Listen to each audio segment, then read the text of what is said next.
haki na amani ni katika pacha wa maisha ya mwanadamu. Haki na amani ni katika pacha wasioachana kwenye maisha ya mwanadamu. Lakini ili upate njia nyepesi, sio ngumu na sio ndefu kujua kati ya amani na haki kipi kitangulie, angalia katika maisha ya mwanadamu na dini yake. Dini na mafundisho kilianza nini? Nyinyi mnanielewa? Dini na mafundisho kilianza nini? Ilianza dini. Mafundisho yalikuja ndani ya nini? Ya dini. Kwanza kulikuwa na dini, alafu ndo yaje nini? Mafundisho. Ndani ya mafundisho hayo ndio unakutana na haki. Dini ndio imebeba neno amani. Kwa mfano dini yako ule usema mwanahabari wewe, jina lako umetaja nani vile? Ibrahim wa Hidma TV. Dini yako ni Uislamu. Neno al-Islam maana yake nini? Amani. Kwa hiyo maana yake ilitangulia amani kisha ndio inakuja nini? Kwa hiyo dini zilikuja kwanza kutengeneza amani, umoja na upendo. Dini ndio malengo yake makuu. Kisha ndio yakaja mafundisho. Ndani ya mafundisho hayo ni haki. Sasa ikitokea mtu anaanza kumheshimu mtoto, alafu baadaye ndio amtaje baba, niliwahi kusema siku moja, sio sawa kusema mwanamke na mwanamume. Kiswahili sio sawa. Kwa sababu kitaalamu siku inaanza usiku. Kwa hiyo ni usiku na mchana. Na kwenye upande wa binadamu, mwanamume na mwanamke, sio mwanamke na mwanamume. Kwa sababu mwanamume ndiyo mkubwa, mwanamke ametoka kwa mwanamume. Si mnanielewa? Kuna vitu vinahitaji taifa hili unajua linahitaji watu wenye akili nzuri kweli. Sasa watu wanataka kutulazimisha kutetea sheria kwanza badala ya kutetea dini kwanza. Haki siku zote inapatikana kwenye nini? Amani. Na moja ya maeneo ya kwenda kudai haki ni mahakama. Kama hakuna amani unaenda kudai haki wapi? Moja ya maeneo ya kudai haki ni mahakama. Mahakama itafanya kazi, amani hakuna. Kwa hiyo nini kinatangulia? Amani. Hata mtoto ana haki zake kwa baba. Panapotokea vita na vurugu, yuko mtoto atakumbuka haki zake kwa baba?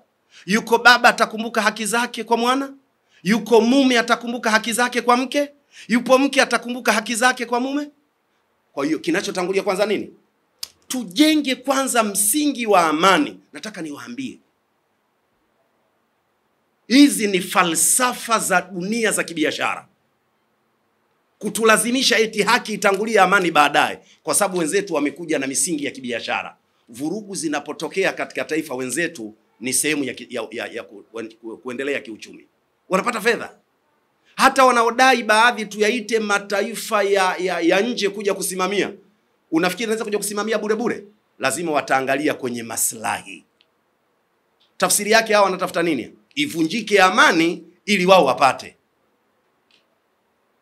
Panapovunjika amani, yako mataifa wanakuja kupata.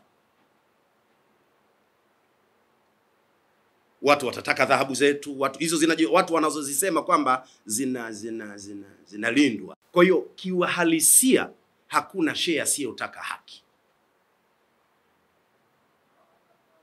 Amani ndio msingi wa maisha bora. Na ndio maana sisi katika Uislamu Qur'ani inasemaje? Walakum fil qisasi hayatun. Mutapata ninyi kupitia kisasi maisha ya amani na salama. Ina maana ukivunja amani ukamuua mtu, ifanyike kisasi. Kama taratibu zikafuata za kisheria ya dini, watu wataogopa kuua wenzao ikiwa wanafanyiwa nini? Visasi.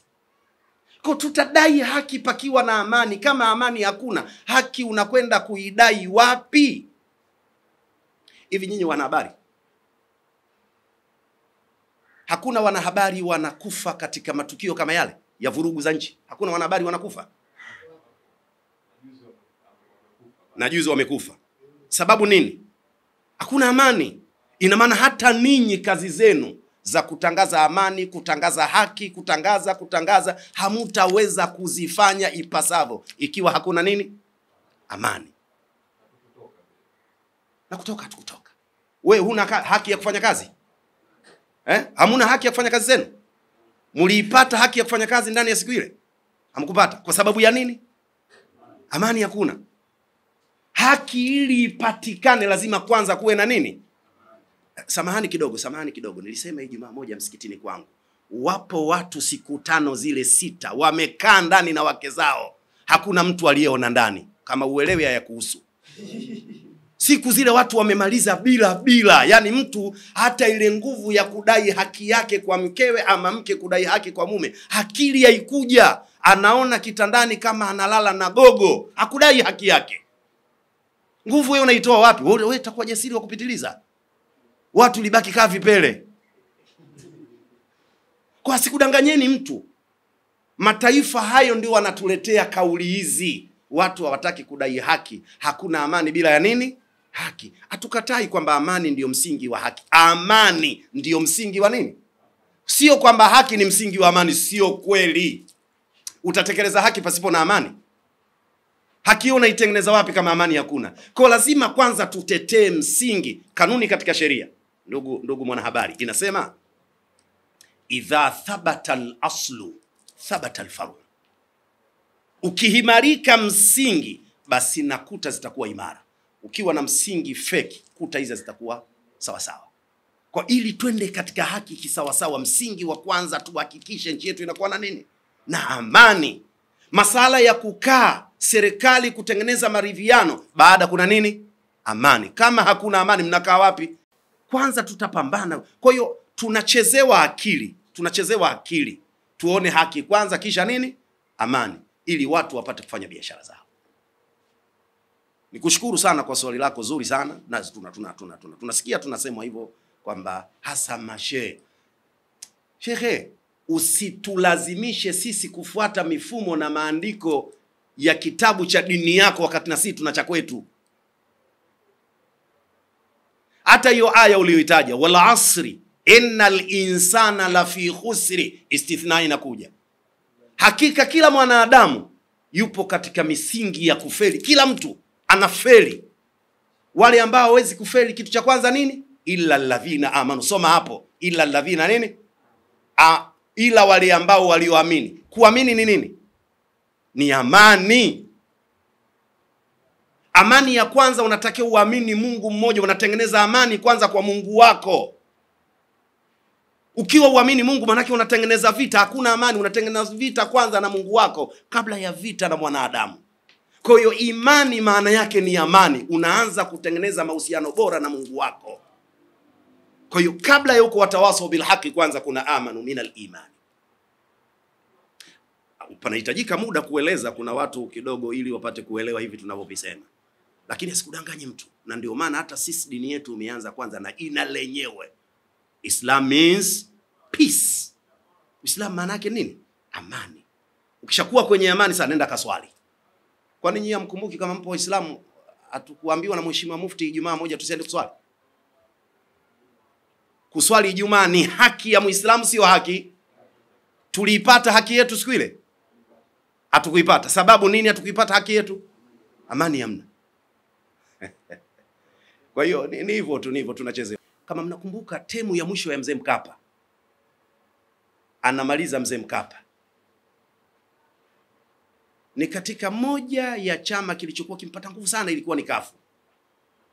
Lakini tuliaminishana kwamba Kafu ndio chama cha nani? Cha Waislamu. Tuliaminishana hivyo. Serikali ilipomaliza uchaguzi, Mzee Mkapa anamaliza temu yake ya mwisho mwaka 2000 kuja 2005, anaingia Mzee Jakaya. Waislamu tulitulia. Tulikomeshwa kila idara muhimu, alikaa Mkristo. Ni wa Katoliki. Ninyi mkumbuki? Sasa yale angeyafanya Muislamu, ingefanya nini? Kumbukeni nani alikuwa spika wa bunge, nani alikuwa katibu wa bunge. Mzee Mkapa alikuwa ndio rais, nani alikuwa waziri mkuu. Lakini rejeeni, katibu kiongozi alikuwa nani? Katibu kiongozi Ikulu alikuwa nani? Rejeeni, makamu mwenyekiti wa Chama cha Mapinduzi, Yesu ndio mwenyekiti, alikuwa nani? Hatuhitaji kuyaeleza haya yote kwa sababu wakati mwingine itaonekana tunasema udini, lakini kumbe kihakika kuna kamchezo tunachezewa. Na ndio mara nyingi naambia Waislamu tupunguze kurupuka. Hata tunapodai haki sisi Waislamu, kwanza tutetee amani, afu tudai haki kwa misingi. Tuache kufanya mihemko. Kuna tofauti ya kupanda imani na kupanda hasira. Wakati mwingine msikitini waumini wanapanda hasira badala ya imani. Washapewa maneno magumu, wamekasirika, mtu anatoa mchozi, anasema tunaenda kupambana. Ile sio imani, huyu kapanda hasira. Sasa kile ndio kinacholetwa kwenye siasa. Badala ya watu kupewa hamu ya kukikataa hicho chama wasichokitaka wao, tunatiana hasira. Ndicho kinachofanyika. Nyinyi fuatilieni maneno yale. Fuatilia waraka wa teki, fuatilia tafakuri ya teki, ni kutiana hasira badala ya kupeana maneno ya umakini. Tukishavunjika miguu ndo mtu akili inarudi. Kwanza unaposema watu kuomba miili yao wao, miili ya ndugu zao waliokufa. Asante sana. Kama wanaomba miili ya ndugu zao waliokufa, manake wana uhakika wamekufa. Na kama wana uhakika wamekufa, ni haki yao kuomba ndugu zao wakawazike kwa mujibu wa dini zao ama mila zao. Ni haki yao. Na kama imethibitika kweli wamekufa na wapo katika hospitali zetu au maeneo ya serikali, basi tunaiomba serikali wafanye hivyo, kuwapa miili ya ndugu zao. Pale itakapothibitika kweli wapo, hakuna sababu ya kuziwia. Kama wanafanya uchunguzi, basi serikali iwaambie kama wapo, lakini kuna uchunguzi wanaofanya, serikali iwaambie kwamba tutawapa, lakini kuna kazi tunaifanya. Kwa nini nasema hivi? Wale ambao hawataki mema taifa letu watatumia nafasi hiyo ya kudai miili, na wao watakwenda katika hizo familia kuendeleza malengo yao. Ikionekana ni ndugu tu, kumbe kuna wengine wamefanyaje? Wameingia. Kwa tunaiomba serikali, kama kweli imethibitika ndugu zao wapo, wawape, na kama kuna uchunguzi wanafanya, basi wawaambie. Huu ndio ushauri wangu upande wa kwanza. Lakini upande wa pili ndio yale niliyosema, serikali itumie busara za hali ya juu. Unajua ndugu mwanahabari, kuna wakati mwingine serikali tunakosea sisi kama walivyofanya teki. Serikali huwezi kuipata mko. Serikali tunaishauri na kuiomba. Hata sisi hatuwezi kutoa tamko tukawapa teki tuwape tamko. Au teki kutoa tamko kutuambia sisi. Yani ni kutojua nafasi yako au unachokifanya, kama yule mmoja ya maskofu aliyewaita wale ambao walikuwa wanahubiri amani, aliwaita hawana akili. Kusema kwa kweli, hivi yule ambaye anayetoa maneno ili kutengeneza na yule ambaye anatoa maneno ili kuharibu, tukitaka kumtuhumu chawa na kapewa hela, rais ni yupi kumwambia chawa alafu anapewa hela? Huyu anayekuja kuharibu.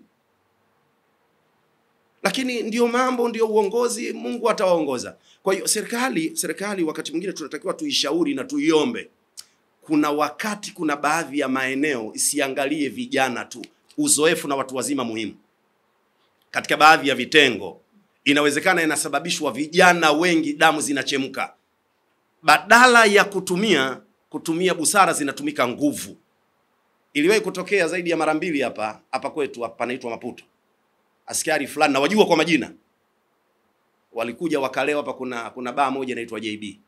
Wakapiga pombe hapo, sijui walikuja kutafuta hela pale, wakawafukuza vijana wavuta bange, sijui waliwarushia mawe, zikaanza kutembea risasi hapa kwetu. Wakakamatwa wasiohusika. Mimi nilikwenda na nikatukanwa na OCCID Chang'ombe.